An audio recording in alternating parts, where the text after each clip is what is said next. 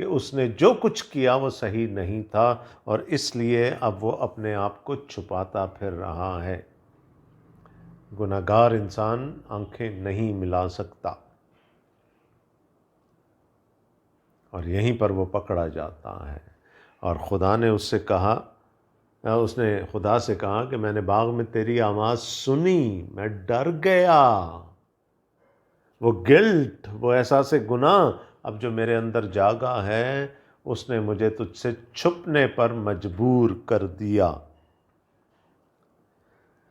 خدا نے اسے کہا تجھے کس نے بتایا کہ تو ننگا ہے؟ And God did not wait for an answer here. خدا کو جواب معلوم ہے۔ He did not wait for an answer. کہا تجھے کس نے بتایا کہ تو ننگا ہے؟ کیا تو نے وہ پھل کھا لیا جس کی بابت میں نے تجھ سے کہا تھا کہ تو اسے نہ کھانا؟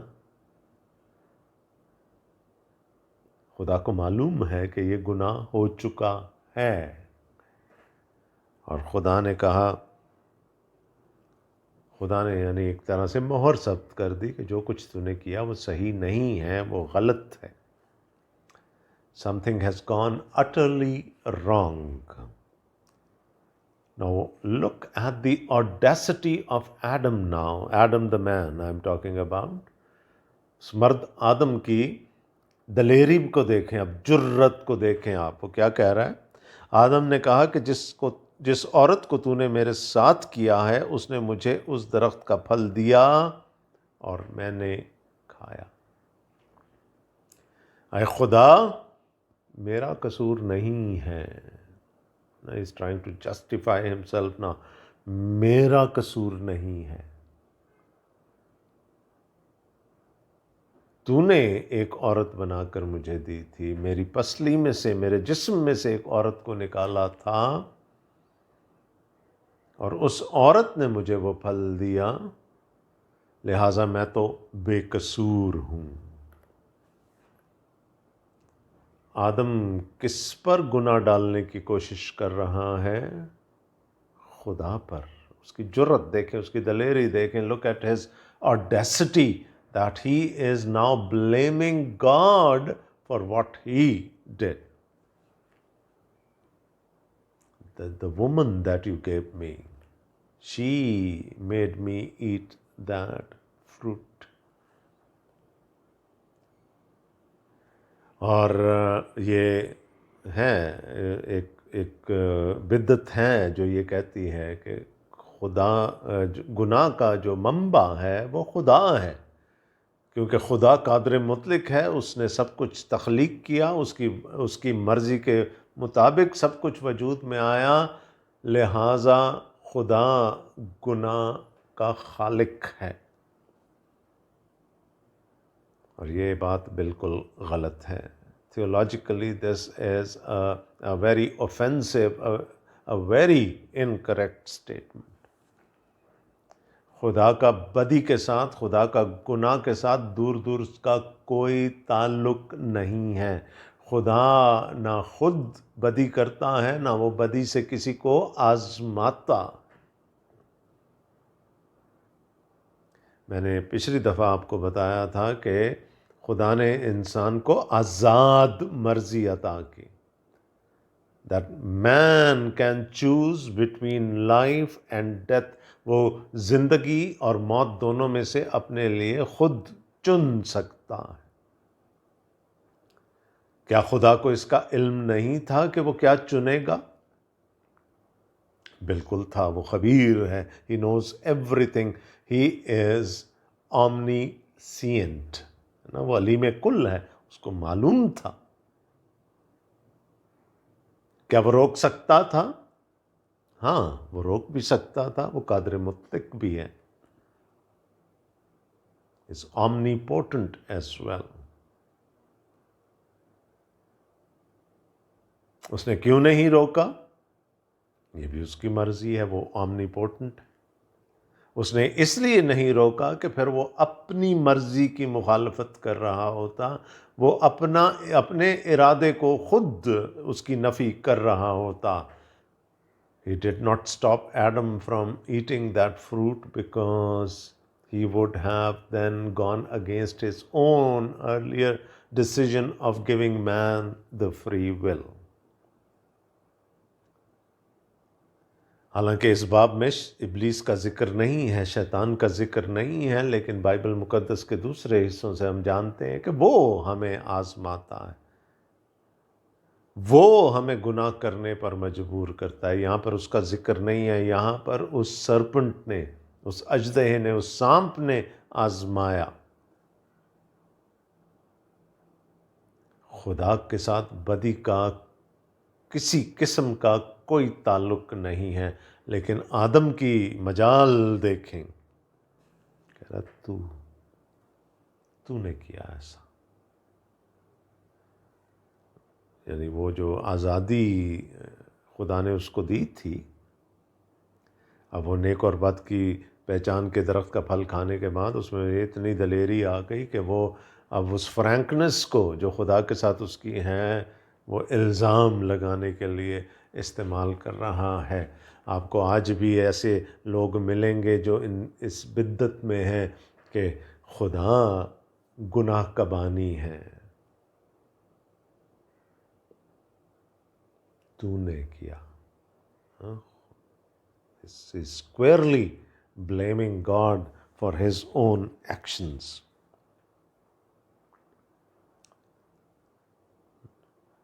تیرہویں آیت میں دیکھیں، تب خداوند خدا نے عورت سے کہا کہ تو نے یہ کیا کیا۔ اب چونکہ فوکس عورت پر چلا گیا ہے، خدا نے عورت سے پوچھا کہ تو نے یہ کیا کیا۔ عورت نے کہا کہ سانپ نے مجھ کو بہکایا تو میں نے کھایا۔ اب آپ دیکھیں کہ وہ خدا کیوں نہیں دینا چاہتا تھا نیک و بد کی پہچان انسان کو، اس لیے کہ انسان اس کو ہینڈل نہیں کر سکتا، انسان اس کو برت نہیں سکتا۔ یہیں سے تھیولوجی میں اختلاف پیدا ہو گیا۔ جیسے ہی وہ پھل کھایا ان کی الہیات بدل گئی، صاحب کچھ کہہ رہے ہیں، بیگم صاحبہ کچھ اور کہہ رہی ہیں۔ صاحب کہہ رہے ہیں تو نے خدا پر الزام لگانے کی کوشش کر رہے ہیں کہ تیری وجہ سے یہ گناہ میری زندگی میں آیا، اور بیگم صاحبہ کیا کہہ رہی ہیں کہ نہیں، ہاں شیطان نے، ابلیس نے، اس سانپ نے، اس سرپنٹ نے مجھے بہکایا۔ میں نے کہا ابلیس کا ذکر یہاں نہیں ہے، لیکن ہم اپنا وہ علم استعمال کر رہے ہیں جو بائبل مقدس کے دوسرے حصوں کو پڑھنے سے ہم حاصل کرتے ہیں۔ اس نے مجھے بہکایا۔ تو دیکھیں یہاں سے تھیولوجی بالکل بدل گئی۔ مرد خدا کو کسی اور روشنی میں دیکھ رہا ہے، عورت خدا کو کسی اور روشنی میں دیکھ رہی ہے، اور یوں تھیولوجی میں اختلاف آ گیا۔ اسی لیے خدا نہیں چاہتا تھا کہ وہ زندگی نیک اور بد کی پہچان کے درخت کا پھل کھائیں۔ زندگی کے درخت کا پھل surely they could have eaten, اس پر کوئی قدغن نہیں تھی، کوئی پابندی نہیں تھی۔ تو اب کیا ہے؟ عدالت ہوئی، اور جیسے کہ ہر ملزم کرتا ہے، وہ دوسرے پر الزام ڈالنے کی کوشش کرتا ہے، وہ اپنے آپ کو جسٹیفائی کرنے کی کوشش کرتا ہے۔ آدم نے بھی وہی کیا اور حوا نے بھی وہی کیا۔ اب یہاں پر ایک اور سوال پیدا ہوتا ہے کہ خدا اس سانپ کو، اس سرپنٹ کو کیوں کٹہرے میں نہیں لایا؟ ویلڈ سوال ہے نا، ذہن میں یہ آتا ہے کہ آدم سے پوچھ گچھ ہو گئی، حوا سے پوچھ گچھ ہو گئی، سانپ کو کیوں نہیں پوچھا گیا کہ اس نے ایسا کیوں کیا؟ اور اس کا بڑا آسان سا جواب ہے، The serpent is not responsible to God. وہ سانپ جو تھا، وہ سرپنٹ جو تھا، وہ خدا کو جواب دہ نہیں تھا۔ اس کو کس کے اختیار میں کیا گیا تھا؟ آدم کے۔ تمام مخلوقات، تمام جاندار، آپ کو معلوم ہے نا کہ وہ سب کی سب چیزیں خدا نے آدم کے اختیار میں کر دی تھی۔ آدم کو کھڑا ہو کر سانپ سے پوچھنا چاہیے تھا کہ تو نے ایسا کیوں کیا، لیکن آدم نے نہیں پوچھا۔ سانپ کی عدالت آدم کو کرنی تھی، اور یہاں پر ہم دیکھتے ہیں کہ اس نے یہ نہیں کیا۔ بجائے اس کے کہ سانپ اس کے کہے میں رہتا، ہوا اور پھر آدم سانپ کے کہے میں آ گئے، اس کو اپنے اوپر اختیار دے دیا، اور پھر خدا نے کہا اگر تمہیں یہی منظور ہے تو آگے چل کر ہم سزا میں دیکھیں گے کہ پھر ایسا ہی ہوا۔ اب فرد جرم تو عائد ہو چکی ہے، ان کا اپنا احساس گناہ ان کو یہ کہہ رہا ہے کہ وہ کچھ غلط کر چکے ہیں، اب سزا کا وقت ہے، سزا کا وقت ہے، اور سزا شروع ہوئی سانپ سے۔ 14ویں آیت میں لکھا ہے 14th ورس، اور خداوند خدا نے سانپ سے کہا اس لیے کہ تو نے یہ کیا تو سب چوپایوں اور دستی جانوروں میں ملعون ٹھہرا۔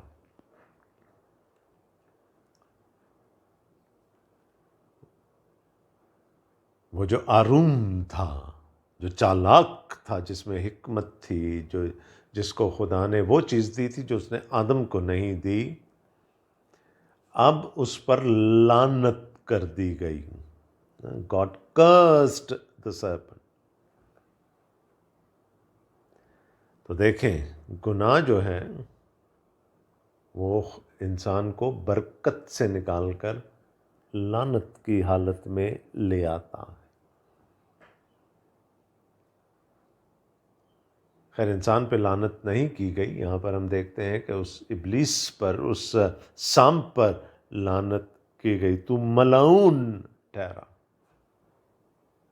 کیونکہ تو نے ان کو بہکایا، تو نے ایسا کیا، اب تو سب جانوروں میں ملعون ہوگا، تو اپنے پیٹ کے بل چلے گا اور اپنی عمر بھر خاک چاٹے گا۔ خاک، عفار، اب تو اپنے پیٹ کے بل چلے گا، تو جھک کے رہے گا ساری زندگی۔ اس کا جو اگر عبرانی ٹیکسٹ ہم دیکھیں تو وہاں ہے کہ یو ول اسٹوپ ناؤ، تو جھکا رہے گا۔ اب تیرے میں یہ جرت نہیں ہوگی کہ تو کھڑا ہو سکے۔ سانپ سے یہ کہا گیا، تو پیٹ کے بل چلے گا اور اپنی عمر بھر خاک چاٹے گا۔ آفار عبرانی کا لفظ ہے۔ دیکھیں جب ہم خاک کی بات کر رہے ہیں، ڈسٹ کی بات کر رہے ہیں، تو پھر یعنی تو خاک چاٹے گا، تو یاد رکھیے گا کہ خدا نے انسان کو اسی مٹی میں سے، اسی خاک میں سے پیدا کیا، اور جب تک خدا نے اس کے نتنوں میں زندگی کا دم نہیں پھونکا تھا وہ مردہ تھا۔ جب خدا نے اس کے نتنوں میں زندگی کا دم پھونکا تو لکھا ہے وہ جیتی جان ہوا، اور پھر جب آدم مر گیا، جب وہ دم اس میں سے نکل گیا تو پھر وہ خاک ہو گیا، کیونکہ آگے چل کر خدا اس کو بھی یہی کہے گا کہ تو خاک میں سے نکلا ہے، تو خاک ہی میں لوٹے گا۔ تو خاک کیا ہے؟ موت۔ یعنی خاک سے جب انسان کو بنایا گیا تو وہ مردہ تھا، زندگی کا دم اس میں پھونکا گیا، وہ جیتی جان ہو گیا۔ وہ زندگی کا دم جب نکل جاتا ہے ہم پھر مر جاتے ہیں۔ تو خدا نے ابلیس سے کیا کہا؟ تو ساری زندگی موت کا مزہ چکھتا رہے گا، تو خاک چاٹے گا، تیری موت یقینی ہے، اور تجھے رہ کر یہ احساس ہوتا رہے گا۔ جب تو خاک چاٹے گا تجھے یہ احساس ہوگا کہ تیری موت یقینی ہے۔ لعنت ہے یہ اس سانپ کے لیے۔ اور میں تیرے اور عورت کے درمیان اور تیری نسل اور عورت کی نسل کے درمیان عداوت ڈالوں گا، وہ تیرے سر کو کچلے گا اور تو اس کی ایڑی پر کاٹے گا۔ میں تیرے اور عورت کے درمیان دشمنی ڈالوں گا، اب یہاں پر مرد نہیں کہا گیا، یہاں پر آدم نہیں کہا گیا، یہاں پر عورت کہا گیا، کیونکہ خدا مستقبل کی طرف اشارہ کر رہا ہے. There is a prophecy here to the seed of the woman, عورت کی نسل کی طرف اشارہ ہے جو کہ اس سانپ کا، اس ابلیس کا سر کچلے گی. اب یہ سانپ کی نسل کون ہے؟ جو دوسری بدرواں ہیں، جو وہ فرشتے جو اس کے ساتھ گرائے گئے، شاید ان کی طرف ان کی طرف اشارہ کیا جا رہا ہے، یا پھر وہ جتنے لوگ ابلیس کے پیچھے چلتے ہیں، اس سانپ کے پیچھے چلتے ہیں، ان کی طرف اشارہ کیا جا رہا ہے. عورت کی نسل کو ہم تھوڑی دیر بعد دیکھیں گے، لیکن کیا ہے؟ میں تیرے اور عورت کے درمیان اور تیری نسل اور عورت کی نسل کے درمیان عداوت، دشمنی ڈالوں گا. پہلے جو سب چیزیں ہارمنی میں تھیں، اب وہ ہارمنی میں نہیں رہیں گی، دشمنی ہے. وہ تیرے سر کو کچلے گا، چونکہ تجھے پہلے ہی میں یہ سزا دے چکا ہوں کہ تو عمر بھر خاک چاٹے گا، تو اپنا سر نہیں اٹھا سکے گا. تو عورت کی نسل تیرے سر کو کچلے گی اور تو اس کی ایڑی پر کاٹے گا. ظاہر ہے جب ہم عورت کی نسل کہتے ہیں تو اشارہ خداوند یسوع مسیح ان دا سنگولر، اگر نسل کی بات کی جائے تو اشارہ خداوند یسوع مسیح کی طرف ہے کہ خداوند یسوع مسیح اس ابلیس کے سر پر اپنی صلیب پر اپنی جان دینے سے اس کے سر پر کاری ضرب لگائیں گے. لیکن پلورل میں اشارہ کلیسیا کی طرف بھی ہے کہ جیسے ابلیس اور اس کے پیروکار، ابلیس اور اس کی نسل اور پھر عورت اور اس کی نسل میں دشمنی ہے، اسی طرح خداوند یسوع مسیح میں اور خدا کے لوگوں میں کی دشمنی ہوگی ابلیس اور اس کی نسل کے ساتھ. وہ تیرے سر کو کچلے گا. That is in the singular. تیرے سر کو کچلے گا. He is the one who is going to defeat you. اور ابھی جب ہم متی رسول کے انجیلی بیان کا مطالعہ کر رہے ہیں تو ہم نے دیکھا کہ کیسے ابلیس نے خداوند یسوع مسیح کو مار ڈالنے کی کوشش کی. لیکن جب ہم ایڑی پر کاٹنے کی بات کرتے ہیں تو یاد رکھیے گا کہ اس کا تعلق ہمارے اجر سے ہے، ریوارڈ سے.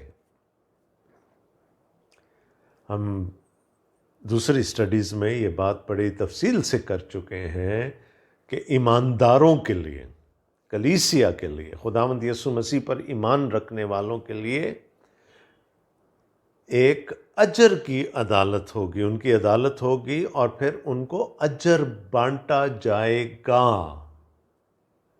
They will get rewards. They will be commended. ان کی کانڈمنیشن نہیں ہے، یہ ہم سیکھ چکے ہیں. لیکن ابلیس کیا کوشش کرے گا کہ کلیسیا سے، خداوند یسوع مسیح کے پیچھے چلنے والوں سے، اس پر ایمان رکھنے والوں سے ان کا اجر، ان کا ریوارڈ چھین لے. اب آپ کہیں گے کہ ایڑی پر کاٹنے کا اور ریوارڈز کا آپس میں کیا تعلق ہے؟ تو پیدائشی کی کتاب کے 38ویں باب میں، جینیسس چیپٹر 38، ہمیں ٹوینز کا ذکر ملتا. تمر اور اس کے سسر یہودا کی داستان وہاں پر بیان کی گئی ہے کہ کس طرح سے یہودا نے اپنی بہو کے ساتھ اور اس کی بہو نے اس کے ساتھ مباشرت کی. اس کا حمل ٹھہر گیا اور اس کے بطن میں، اس کے رحم میں 2 بچے تھے، یعنی جڑواں بچے تھے، ٹوینز تھے. اور پیدائش کے وقت کیا ہوا کہ ایک بچے نے اپنا ہاتھ پہلے باہر نکال دیا، ماں کے رحم میں سے اپنا ہاتھ باہر نکال دیا. اور جو دائی تھی، مڈ وائف تھی، اس نے ایک سرخ ڈوری، اسکارلٹ بریسلٹ ہے نا، اس نے ایک سرخ ڈوری اس کی کلائی پر باندھ دی، لیکن اس بچے نے اپنا ہاتھ واپس کھینچ لیا۔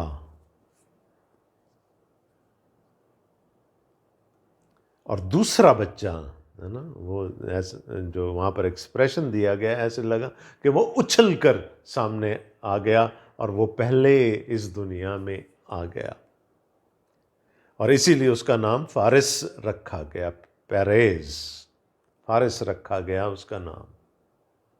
اور جس بچے کے ہاتھ پر وہ سرخ ڈوری باندھی گئی تھی وہ بعد میں پیدا ہوا۔ اب ہونا تو یہ چاہیے تھا کہ جس کے ہاتھ پر سرخ ڈوری تھی وہ پہلوٹا کہلاتا، زارا پہلوٹا کہلاتا، لیکن پہلوٹے کا حق کس کے پاس چلا گیا؟ فارس کے پاس۔ پیریز got the birth right، کیونکہ وہ مکمل طور پر پہلے پیدا ہوا تھا، اور جب ایک نارمل ڈیلیوری ہوتی ہے تو ہیل، پاؤں جو ہے بچے کا، وہ سب سے آخر میں بطن مادر سے نکلتا ہے۔ تو برتھ رائٹ اس وقت ثابت ہوتا ہے جب وہ پورا بچہ اپنے پاؤں سمیت، اپنے ایڑی سمیت اپنے ماں کے بطن سے باہر آ جائے۔ اگر اس کی جسم کا کوئی ایک حصہ پہلے بار آیا ہے تو وہ اس کے برتھ رائٹ کو ثابت نہیں کرتا، اس کی پہلوٹے کے حق کو ثابت نہیں کرتا۔ تو ابلیس کا ہماری ایڑی پر کاٹنے کا کیا مطلب ہے؟ کہ جب وہ ہمیں بہکاتا ہے، جب وہ ہمیں گناہ کرنے پر مجبور کرتا ہے، وہ ہمارا ریوارڈ چھین رہا ہے، وہ ہمارا اجر، ہمارا حق ہم سے چھیننے کی کوشش کر رہا ہے، جو کہ خداوند یسوع مسیح عدالت کے دن اپنے پیچھے چلنے والوں کو دیں گے۔ So we lose our rights, we lose our reward if we fall into the temptations of Satan. صلیب پر موت کے بعد ہم نے دیکھا کہ اس کا سر کچلا گیا۔ تو یہ وہ پہلی لعنت تھی، وہ پہلی سزا تھی جو کہ اس ابلیس پر ہوئی۔ اب آدم اور حوا میں ہم دیکھتے ہیں کہ ان پر لعنت نہیں کی خدا نے۔ تو یہ دیکھ لیجئے گا کہ گناہ ہمیں لعنت میں لے کر جا سکتا ہے، یہ خدا کا فضل تھا کہ اس نے آدم اور حوا پر لعنت نہیں کی۔ 16ویں آیت میں لکھا ہے ورس 16، پھر اس نے عورت سے کہا میں تیرے درد حمل کو بہت بڑھاؤں گا، تو درد کے ساتھ بچے جنے گی اور تیری رغبت اپنے شوہر کی طرف ہوگی اور وہ تجھ پر حکومت کرے گا۔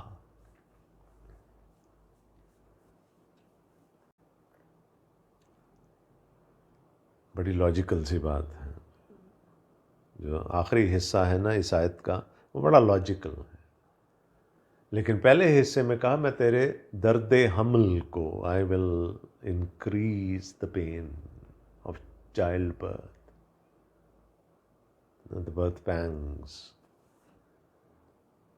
تو درد کے ساتھ بچے جنے گی۔ تو ہم یہ اندازہ کر سکتے ہیں کہ اس سے پہلے اگر وہ حاملہ ہوئی ہوتی تو اور بچہ جنتی تو وہ بغیر درد کے یا بہت کم درد سے یا بہت کم تکلیف کے ساتھ جنا جاتا، لیکن اب کیا ہے، اس کے درد حمل کو بڑھا دیا گیا، اس کی انٹینسٹی کو بڑھا دیا گیا۔ اور خدا نے کہا کہ every time you bear a child, تو تیرے ذہن میں یہ آنا چاہیے کہ یہ تکلیف تو کیوں اٹھا رہی ہے؟ اس لیے کہ تو نے خدا کی نافرمانی کی۔ اب دیکھیں خدا کے ہاں جو فیملی کا پیکنگ آرڈر ہے اس میں مرد کو، چونکہ مرد پہلے بنایا گیا، اور اس کی طرف خداوند یسوع مسیح نے بھی اور پھر بعد میں پولس رسول نے بھی اشارہ کیا کہ چونکہ مرد کو پہلے خلق کیا گیا اس لیے ہی ہیز پریسیڈنس، وہ ہیڈ ہے۔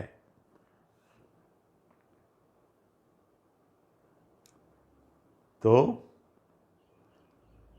لیکن وہاں کیا ہوا؟ میں نے آپ کو کہا ہوا کے پاس یہ آپشن تھی. She had this option of going to her husband before taking and eating that fruit. She could have gone to her husband for clarification. She could have gone back to God for clarification.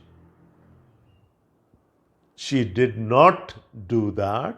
She tried to take things in her own hands. اس نے کوشش کی کہ وہ خود اپنی مختار بن جائے، خود اپنی مالک بن جائے. تو خدا نے کہا اب یہ تیری سزا ہے کہ تو اب اپنے شوہر کے تابع رہے گی. وہ تجھ پر حکومت، دیٹ حکومت is not in the sense, وہ جو رول ہے وہ it's not in the sense of ruling, it is in the sense that man will have priority, he will have precedence over the woman. تیری رغبت تیرے شوہر کی طرف رہے گی. You will be attracted towards him. اب یہ جسمانی طور پر بھی ہے، اور مرضی جو اس کو آزاد مرضی دی گئی تھی، تیری آزاد مرضی بھی اب اس کے تابع رہے گی.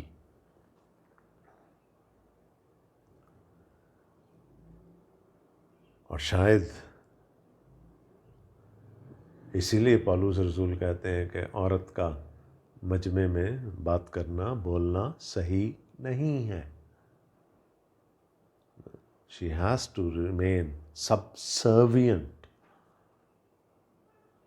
And this is because we are living in a fallen world. اور اب فوکس آدم پہ آ گیا، اور آدم سے اس نے کہا چونکہ تو نے اپنی بیوی کی بات مانی اور اس درخت کا پھل کھایا جس کی بابت میں نے تجھے حکم دیا تھا کہ اسے نہ کھانا، اس لیے زمین تیرے سبب سے لعنتی ہوئی. یہ دوسری لعنت ہے. پہلی لعنت سانپ کے لیے تھی، اب زمین پر لعنت کر دی گئی. اب کوئی پوچھے کہ زمین کا کیا قصور تھا؟ لیکن یاد رکھیں کہ آدم کو اس پوری زمین پر اختیار دیا گیا تھا، اور اب آدم کے ساتھ اس گناہ کے نتائج کو اس پوری زمین کو برداشت کرنا ہے. اسی بات کو رومیوں کے خط کے 8ویں باب میں پولس رسول بیان کرتے ہیں کہ مخلوقات کمال آرزو کے ساتھ خدا کے بیٹوں کے آزاد ہونے کی راہ دیکھتی ہیں، کراہتی ہیں، درد ذہ میں پڑی کراہتی ہیں، کیونکہ زمین لعنت اپنی مرضی سے نہیں وہاں پر لکھا، خدا نے خدا کی مرضی سے اس پر لعنت کر دی گئی. وہ زمین جو اب تک پھل اگا رہی تھی آدم اور حوا کے لیے، اس کی لعنت کے بعد اب کیا ہوگا؟ مشقت کے ساتھ تو اپنی عمر بھر اس کی پیداوار کھائے گا. You will toil now. عورت کا درد کسی اور قسم کا ہے، مرد کی تکلیف کسی اور قسم کی ہے. تو مشقت کرے گا اور وہ تیرے لیے کانٹے اور اونٹ کٹارے اگائے گی، اور تو کھیت کی سبزی کھائے گا. You will have to earn your livelihood now. پہلے تو تجھے سارے درخت لگے لگائے مل گئے تھے نا، اب تجھے بیجنا پڑے گا، تجھے زمین کو ہموار کرنا پڑے گا، تجھے اس کو بیجنا پڑے گا، تجھے فصل کاٹنی پڑے گی. اور وہ زمین تیرے لیے کانٹے اور اونٹ کٹارے، تھسلز اینڈ تھارنز اگائے گی. پہلے جو پھلدار سبزیاں تھیں، پھلدار درخت تھے، اب ان کی جگہ تجھے گھاس پھوس ملے گی، اونٹ کٹارے ملیں گے، کانٹے ملیں گے. تو اپنے منہ کے پسینے کی روٹی کھائے گا. یہ اردو کا محاورہ، ماتھے کا پسینہ، منہ کا پسینہ محنت کی نشانی ہے. یہ اردو کا محاورہ ہے. عبرانی زبان میں اگر ہم اس کو دیکھیں گے تو اس کا ہے کہ تو اپنے نتنوں کے پسینے کی کمائی کھائے گا. جب تو محنت کرے گا تو تیری سانس پھولے گی. You will have to toil. جب تک تو زمین میں پھر لوٹ نہ جائے، ہے نا، مرن اب موت تو آ گئی ہے. You will have to die. اس لیے کہ تو اس سے نکالا گیا کیونکہ تو خاک ہے اور خاک میں پھر لوٹ جائے گا. آفار کا میں نے ابھی آپ کو ذکر کیا تھا. اٹس ڈیتھ، ہے نا. زندگی کے دم کے بغیر مٹی جو ہے وہ موت ہے. سانپ کو کیا کہا گیا؟ تو ساری زندگی تھوڑا تھوڑا کر کے موت کا مزہ چکھتا رہے گا. انسان کو کیا کہا گیا؟ اب موت یقینی ہو گئی ہے، تو مرے گا، وہ زندگی کا دم تجھ میں سے نکل جائے گا، تو خاک، تو پھر سے خاک ہو جائے گا. آدم اور حوا کو سزا دی گئی، فضل ہے. ابلیس پر یعنی سانپ پر، بار بار میرے منہ سے ابلیس نکل جاتا ہے، سانپ پر اور زمین پر لعنت کی گئی. اور آدم نے اپنی بیوی کا نام حوا رکھا اس لیے کہ وہ سب زندوں کی ماں ہے.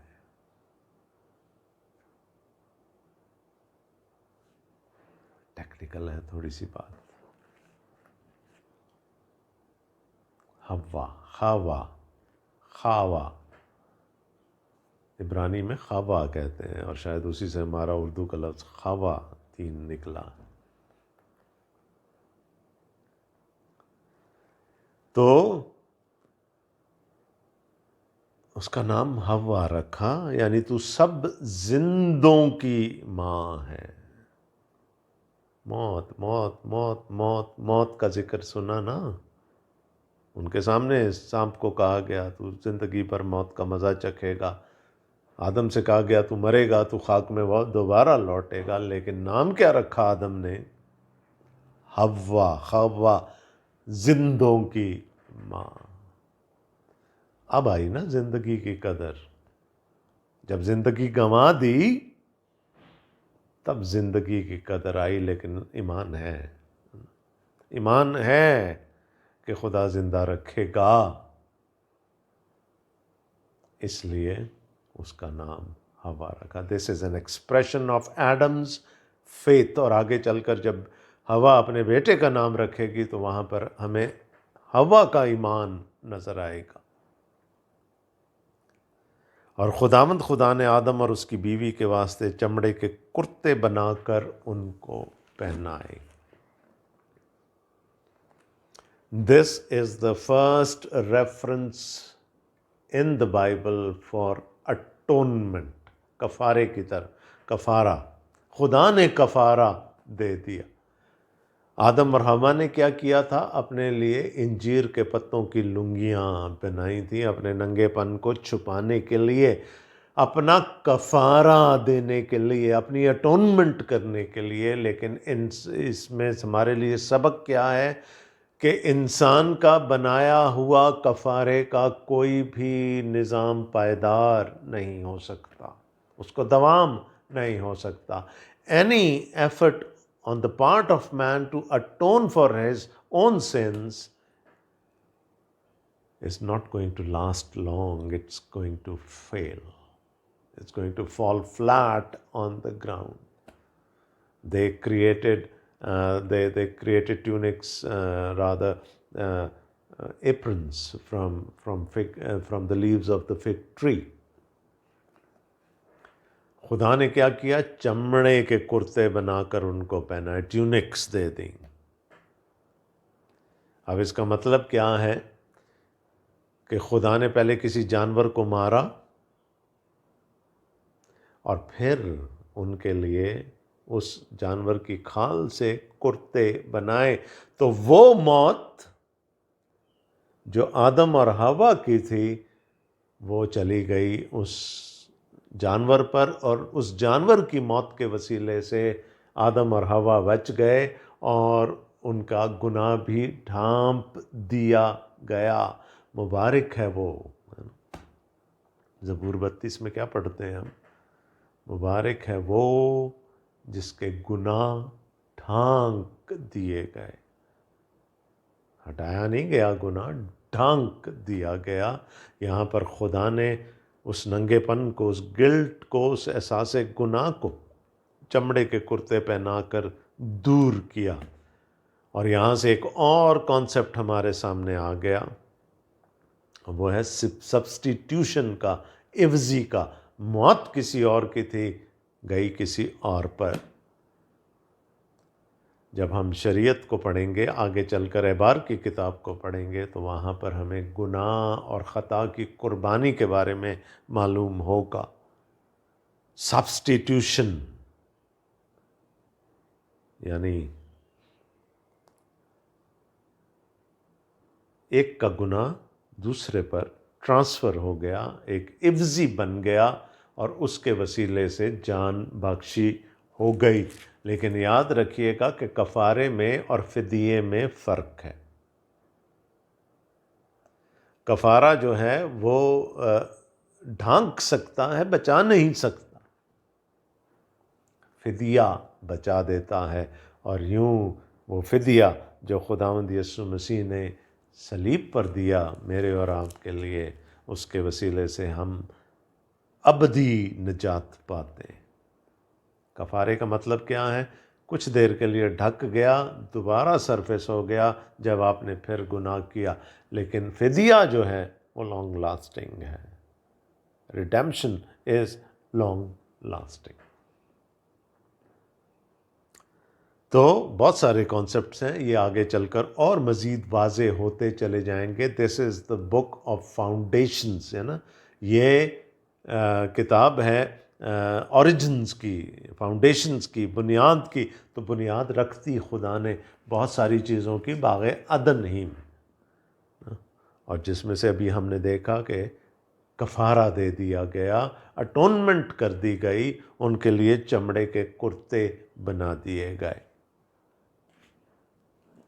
ابھی سزا ختم نہیں ہوئی. ہاں، موت سے بچ گئے، سزا ختم نہیں ہوئی.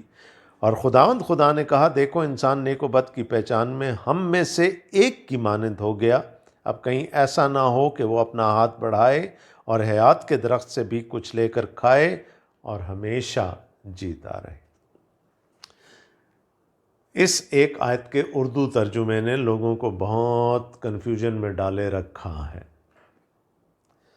میں اس کو دوبارہ پڑھ رہا ہوں لیکن تھوڑے مختلف انداز میں. اور خدا نے کہا دیکھو انسان نیک و بد کی پہچان میں ہم جیسا ہو گیا ہے. ابھی تک نیک و بد کی پہچان کس کے پاس تھی؟ خدا نے اس کو اپنے پاس رکھا تھا. خدا نے کہا کہ اب وہ ہم جیسا، ہم میں سے ایک جیسا نہیں، وہ ہم میں سے ایک ہو گیا ہے.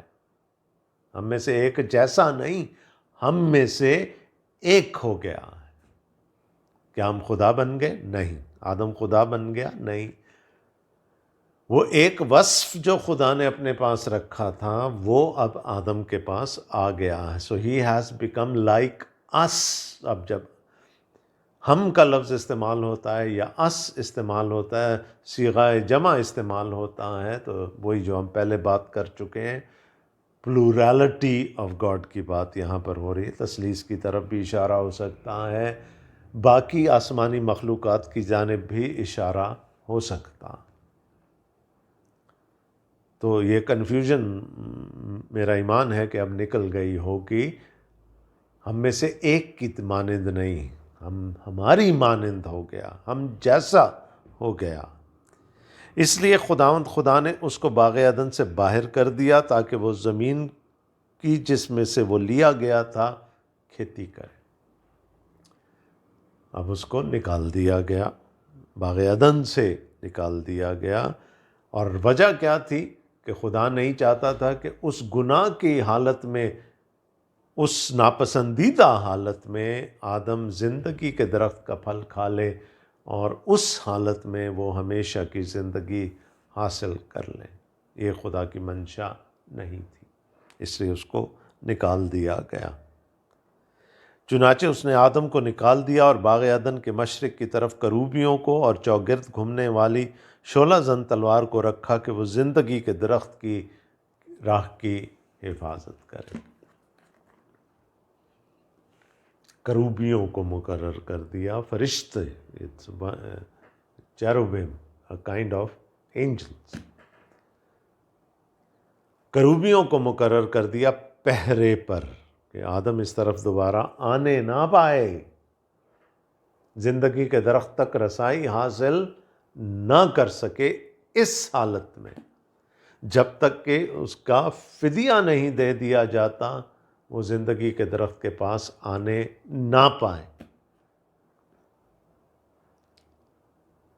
اور ایک شعلہ زن تلوار کو بھی وہاں پر، گھومنے والی شعلہ زن تلوار کو وہاں پر مقرر کر دیا تاکہ راستہ بند ہو جائے۔ یہ گھومنے والی شعلہ زن تلوار کیا ہے؟ وہ اٹس اے فلیمنگ سورڈ، اور گھومنے والی کے لیے وہی لفظ استعمال ہوا جو پہلے باب میں روح القدس کے لیے، خدا کے روح کے لیے استعمال ہوا تھا کہ خدا کا روح پانی کی سطح پر جنبش کرتا تھا۔ the to and fro movement of the Spirit of God, the hovering of the Spirit of God over the surface of the waters۔ تو یہ جو سورڈ ہے، فلیمنگ سورڈ ہے، یہ شعلہ زن تلوار ہے، اس کو بھی وہ بھی ایک جگہ پر قائم نہیں ہے، it is moving around the garden of Eden, تاکہ آدم کسی صورت میں اس حالت میں، اس گناہ کی حالت میں زندگی کے پھل کے درخت کی طرف نہ بڑھ سکے۔ سو سن ہیز کانسیکوینسز، گناہ کے نتائج ہوتے ہیں، دور رس نتائج ہوتے ہیں، سیریس نتائج ہوتے ہیں۔ وہ صرف گناہ کرنے والے کی ذات تک محدود نہیں رہتے، اس کے بڑے دور رس نتائج ہوتے ہیں، کانسیکوینسز ہوتے ہیں۔ Sin leads to guilt, sin leads to shame. گناہ سے احساس گناہ پیدا ہوتا ہے جس کی وجہ سے شرمندگی ہوتی ہے، شرم پیدا ہوتی ہے۔ اور جب انسان عدالت میں آتا ہے وہ دوسروں کو مورد الزام ٹھہرانے کی کوشش کرتا ہے، اور انسان کوشش کرتا ہے کہ اپنے آپ کو بچا لے،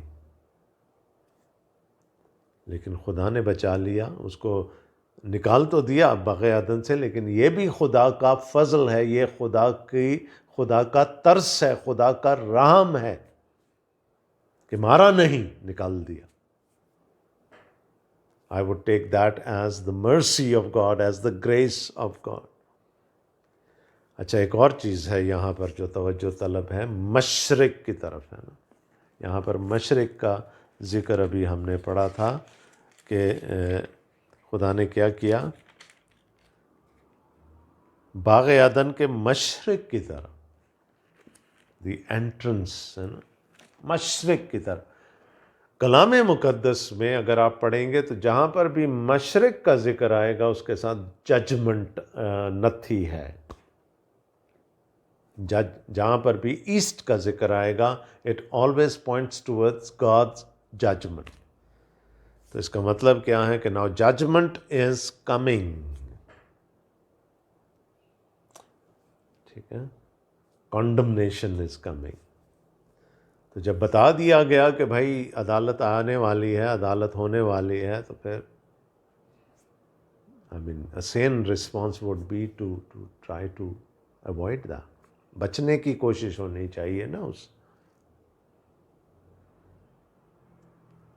So sin leads to judgment۔ گناہ عدالت میں کھڑا کرتا ہے، گناہ کی سزا ملتی ہے، گناہ کی وجہ سے لعنت ہوتی ہے۔ ایک چھوٹا سا گناہ بہت بڑے ہے نا، بہت بڑے، یعنی بہت دور رس نتائج کا حامل ہوتا۔ اب اگر آپ کے گھر میں کوئی پھل کا درخت لگا ہوا ہے کوئی پھلدار درخت لگا ہے اور پڑوس کا کوئی بچہ دیوار کود کر آتا ہے، اس درخت میں سے ایک پھل کھاتا ہے اور آپ اس کو رنگے ہاتھوں پکڑ لیتے ہیں، تو کیا کریں گے آپ؟ اس پر لعنت، اس کے آنے والی ساری نسلوں پر لعنت کر دیں گے؟ نہیں، یو وونٹ جج، ہے نا، اتنا ہارشلی تو آپ جج نہیں کریں گے، اور کم از کم چلیں اس کو تو کر لیا، اس کے آنے والی نسلوں کو تو نہیں کریں گے۔ لیکن یاد رکھیے گا کہ جو جس گناہ کی اتنی بڑی سزا دی، اسی گناہ کی وجہ سے دیکھیے گا کہ کرونا کی وجہ سے کتنی اموات ہوئی ہیں پچھلے دنوں میں۔ موت اس گناہ کی وجہ سے آئی، پوری نسل انسانی پر موت آئی، تو اس کی سزا بھی پھر دور رس ہونی چاہیے تھی، اس کی لعنت بھی دور رس ہونی چاہیے تھی۔ So that, my friends, is the sin. That is the original sin. ہے نا، وہ اولین گناہ جو آدم اور حوا نے کیا، اور اگلی دفعہ ہم دیکھیں گے کہ کیسے وہ ہمارے اسپرچول ڈی این اے کا حصہ بن جاتا ہے اور پھر ہمیں گناہ کرنے پر مجبور کرتا ہے، اور آخر میں پولس رسول کا کرا اٹھتا ہے کہ ہائے میں کیسا کمبخت آدمی ہوں، کون مجھے اس گناہ کے بدن سے چھڑائے گا۔ دیر واز نو سنفل نیچر، نہیں تھا آدم اور حوا کے اندر، اب آ گیا، اور اب ان کی نسل میں آگے بڑھتا چلا جائے گا، ملٹی پلائی ہوتا چلا جائے گا۔